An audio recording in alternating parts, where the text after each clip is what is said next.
Hare Krishna. There's no need to be confidently pessimistic.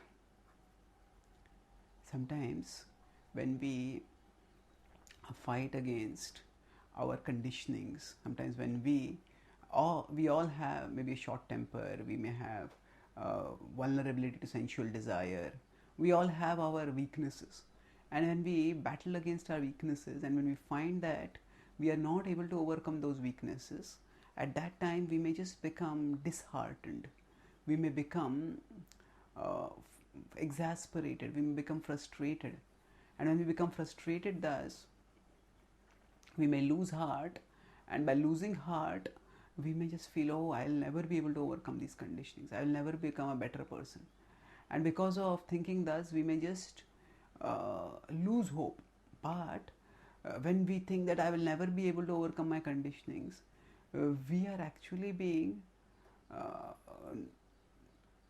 pessimistic. But we are not only being pessimistic, we are actually being arrogantly pessimistic, confidently pessimistic. It's confidence to the level of arrogance, because we are implicitly saying that actually that our conditioning is so great that even Krishna cannot elevate us, even Krishna cannot purify us, even Krishna cannot liberate us, and that is arrogance. That is not humility. That is not reality.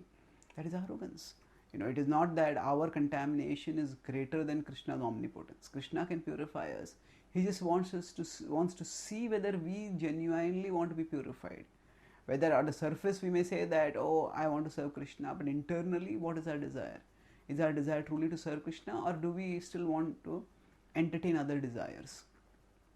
And when we thus, if we candidly, if we seriously evaluate, then we will recognize that at our core is the soul.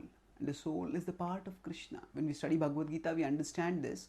When we contemplate the Bhagavad-gita, we start gaining some realization of this. And when we start living according to the Bhagavad-gita, then we start realizing this further. And especially when we start practicing bhakti, even if we fall down, we don't have to fall away. That means we may fall from our standards, but we don't have to give up the practice of bhakti. And Krishna is confident that he will purify us. He says, Kshipram bhavati dharmatma shashvachantim nigacchati kaunteya pratijanihi name bhaktah pranashyati. In 9.31 he says, Kshipram bhavati dharmatma. In the previous verse he has said that even if a devotee is acting very sinfully, still that devotee is to be considered saintly if they are determined to keep serving me. And the next verse he says, Kshipram bhavati dharmatma. Soon they will become virtuous. Dharmatma shashvachantim nigacchati. And they will get lasting peace. Lasting peace. Kaunteya pratijanihi name bhaktah pranashyati. Arjuna, know that my devotee will never perish. So rather than being confident about the power of our conditionings and letting ourselves become pessimistic, we can be confident about Krishna's omnipotence and let ourselves become optimistic. That thinking that yes, my conditions are very strong, I cannot overcome them by my own power, but Krishna is all powerful, and by Krishna's power anything is possible. So if I surrender to Krishna, he will enable me to overcome my conditionings and become purified. So just let me, no matter what happens, let me stay holding on to Krishna's lotus feet and striving to serve him. And thus we will also become virtuous, and eventually we will attain Krishna. Thank you. Hare Krishna.